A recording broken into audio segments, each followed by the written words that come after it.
किया है, इसको लेकर क्या कहेंगे सर?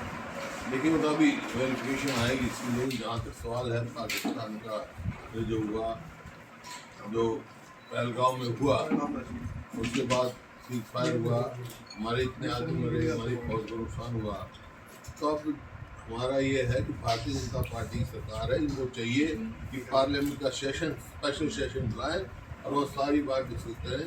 पहलगांव से लेकर अब तक क्या क्या बात हुई, तो देश की जनता ये जानना चाहती है कि है क्या मामला, क्या है, अमेरिका से क्या बात हुई है, क्या क्या कम्युनिकेशन क्या हुई है। ये कुछ मुद्दे हैं जिनकी डिस्कशन की जरूरत है और स्पेशल सेशन बुलाया जाएगा और उसमें सारी बात आ जाएंगी आपकी। स्पेशल सेशन की मांग तो की है आप लोगों ने, आपको लग रहा है कि पार्टी बुलाएगी? क्योंकि पहली वाली जो सर्वदलीय बैठक थी उसमें भी काफी कम जानकारी दी गई थी विपक्ष को। इसी बात स्पेशल सेशन बुला रहे हैं ना, ताकि अब जो सीज फायर हुआ है और जो पहलगांव में हुआ, इसके बीच में क्या क्या हुए, पहलगांव में क्या क्या क्या कारण से वहाँ हुआ, सारी बात जो है पार्लियामेंट सेशन में डिस्कस होगी। सर, अगर कांग्रेस की बात करें तो 8 महीने चुनाव हो चुके हैं, क्या हार के कारणों का पता लग पाया है? उस पर कोई मंथन हुआ है? आगे किस प्रकार की रणनीति रहने वाली कांग्रेस? हार की क्या कारण, बराबर की वोट है, जितनी वोट उनकी है उतनी कांग्रेस की वोट है, प्रजातंत्र है ये, हार जीत तो करती रहती है, कोई बात नहीं है। सर, वर्तमान हरियाणा सरकार के प्रदर्शन को किस प्रकार से आंकते हैं आप? है? वर्तमान हरियाणा सरकार के प्रदर्शन को किस प्रकार से आंकते हैं आप? देखिए, जो मौजूदा सरकार है वर्तमान, आप ये पूछेंगे 10 नंबर में से कितने नंबर दोगे, 0 से कम तो दे नहीं सकते। तो कोई भी कहीं भी परफॉर्मेंस नहीं है। आप ये देखें, अब इन्होंने 1 अप्रैल से जो है खरीद शुरू हुई जी। और ये कहा जाता है 24 घंटे में हम पेमेंट करते किसान को, तक पता है, और लिफ्टिंग नहीं हुई, जिसके कारण 2-3 बार बारिश हुई, मंडी में जो है गेहूँ खराब हो गया, खेतों में खराब हो गया, और कहीं बिजली के तार नीचे पड़े, उनकी ठीक ठाक नहीं हुआ, उससे आग लगने में किसान का नुकसान हुआ। उनकी भरपाई करने के लिए कोई उचित कदम इन्होंने नहीं उठाए हैं। और आप देख रहे हैं कि भाखड़ा में बार बार ये कहा जा रहा है पंजाब से भी हमारा इच्छेगा, इससे फालतू पानी लगे, वो भतीजे पानी कोई नहीं लेकर आया। ये जो है, मैंने तो कहा था, इसी वास्ते मुख्यमंत्री मेरे को मिले थे और वहाँ भी हमने कहा था सर्वदलीय बैठक में कि तुरंत जो है स्पेशल सेशन बुलाया जाए और दबाव पूरा बनाया जाए, और वहाँ पर जो पंजाब की पुलिस है उसको हटाकर सेंट्रल फोर्सेज दी जाए। कोर्ट में जब जाके मामला उलझ जाता है, और 21 मई के बाद तो कोई ये इशू ही नहीं रहेगा, क्योंकि 21 मई तक ही जो है भराई का सीजन होता है, मतलब निकासी का सीजन होता है। 21 मई के बाद तो भराई शुरू हो जाएगी, बर्फ पिघलनी शुरू हो जाएगी, वो इशू ही नहीं रहेगा। ये अगर यही अगर नहीं अपना किया तो हर साल ये करते रहेंगे। 21 मई जब वोट, तो 21 मई, अब आज तारीख लग रही है, 1 हफ्ता लग जाएगा, फिर जो ही ले जाएगी। तो हमारा हक है ये, जब इसमें भाखड़ा में, क्योंकि हमारे समय में भी होता है, ये लेवल जो है 1556 फुट है शायद इस टाइम भाखड़ा का, और एक दफ़ा ऐसा भी था हमारे समय में 1506 या 1503 हो गया था, फिर भी हमारा पूरा हिस्सा मिलता रहा। अब काफ़ी गुंजाइश है मिलने की, लेकिन ये सरासर वो है, उनको तुरंत बुला के इंतजाम करना चाहिए था।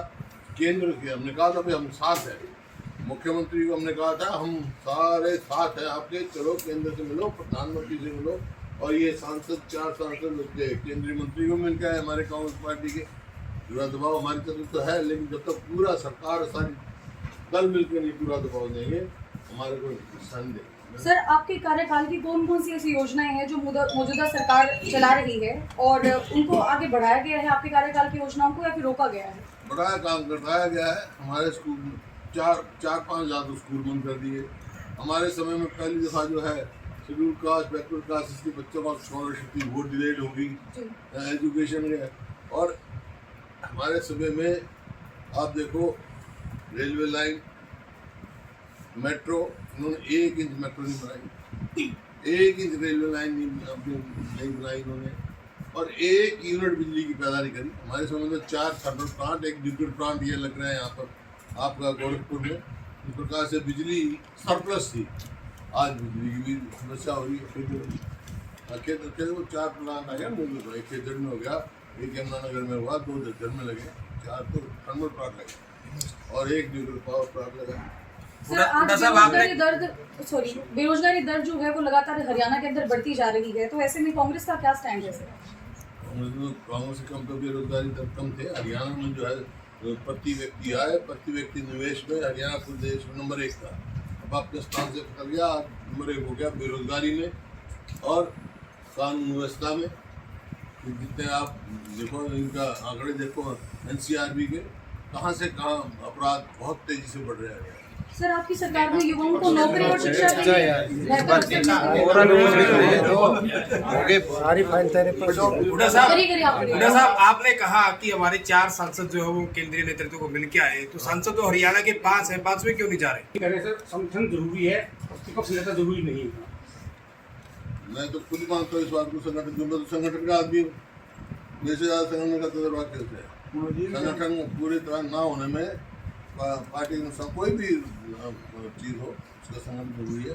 इसी वास्ते हम प्रयास कर रहे हैं कि एक मजबूत संगठन बनाए। सर कांग्रेस की हरियाणा में पकड़ मजबूत कैसे हुई है और इसको मजबूत कमजोर भी पड़ गई है, इसका जिम्मेदार आप किसे मानते हैं? कमजोर किसे कहा आपको? संगठन का भी अभी तक विस्तार नहीं हो पाया। मजबूत है और मजबूत है कहाँ से कहाँ। ये पहली बार है कि वोटों में इजाफा हुआ 12% का और बराबर की वोट है। 10 में से 5 MP कांग्रेस के हैं। और कैसे मजबूत होगी कांग्रेस की पकड़ मजबूत है? सर कांग्रेस के कार्यकर्ता को और कांग्रेस से किसी नेता रहा तो उसको शिकायत करनी चाहिए हाईकमान। कोई भी मेरे को हराएगा, कहाँ से मुकाबला करेगा तो शिकायत करनी चाहिए। आगे विफलता और मैं क्या कह रहा हूँ, मतलब 4 लाख के करीब प्लॉट किए थे, बहुत लगा था हमने हो गया था, वो थोड़ा था। इन्होंने 1 प्लॉट नहीं दिया। कहते हैं करेंगे, हम करते कुछ नहीं, करना कुछ नहीं।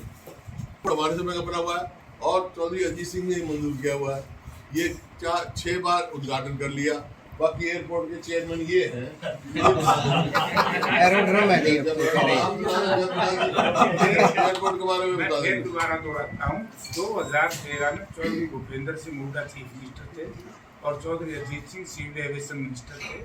तो उस वक्त भी अजीत सिंह जी ने इनकी रिकमेंडेशन पे किया और जो हमारा MOU हमने 300 एकड़ जमीन देनी थी और वो था डोमेस्टिक एयरपोर्ट।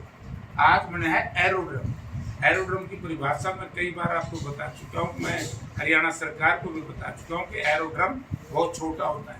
हर एरोड्रम होता है, हर डोमेस्टिक एयरपोर्ट के ऊपर एरोड्रम होता है। इसे समझ यानी कि 7,200 एकड़ से ज़्यादा इन्होंने दी। बहुत बड़ा नुकसान है हरियाणा की जनता को। विशेष तौर से उस टाइम 140 लाख एयरपोर्ट जो है अजीत सिंह के टाइम में पूरे देश में हुआ। ये मेरा नहीं है, इनके केंद्रीय मंत्री का जवाब है। उस टाइम का अनुसार पार्ट ऑफ दैट। और इंटरनेशनल एयरपोर्ट के बोर्ड लगे हुए हैं, बयान आते रहे इंटरनेशनल एयरपोर्ट। नशे से ड्रग अब्यूज की वजह से पंजाब से ज्यादा हरियाणा में हो रही है। हमने तो कभी नशा घुसने ही नहीं दिया हरियाणा में। उसका कहने का मतलब ये हुड्डा साहब कि खुद सरकार ही नशा मुक्ति अभियान चला रही है, इसको किस प्रकार देखते हैं? देखिए जब नशा बढ़ा है उस टाइम भी कहीं किसी न किसी का संरक्षण मिलता रहा है। संरक्षण नहीं सरकार का होता तो इतना नशा नहीं बढ़ सकता। मामले में कंफ्यूज है ना, ऐसी एयरपोर्ट के मामले में कंफ्यूज है, डेवलपमेंट के मामले में कंफ्यूज है, रोजगार के मामले में, ऐसे नशा के मामले में पहले तो ये फैसला करेंगे के सांसद सही है या ये हरियाणा सरकार से। जी कितना बार बयान आया मेरा। मेरे समय में देखिए इसका BBMB का चेयरमैन होता है, 2 परमानेंट मेंबर होते हैं जी, एक इरिगेशन का एक पावर का। मेरे समय में सदैव हरियाणा से रहा इरिगेशन का मेंबर।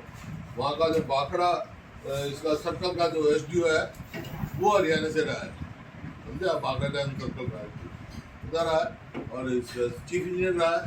हमारे समय तो सप्ताह जब भी तो हमारा पानी कमी नहीं हुई।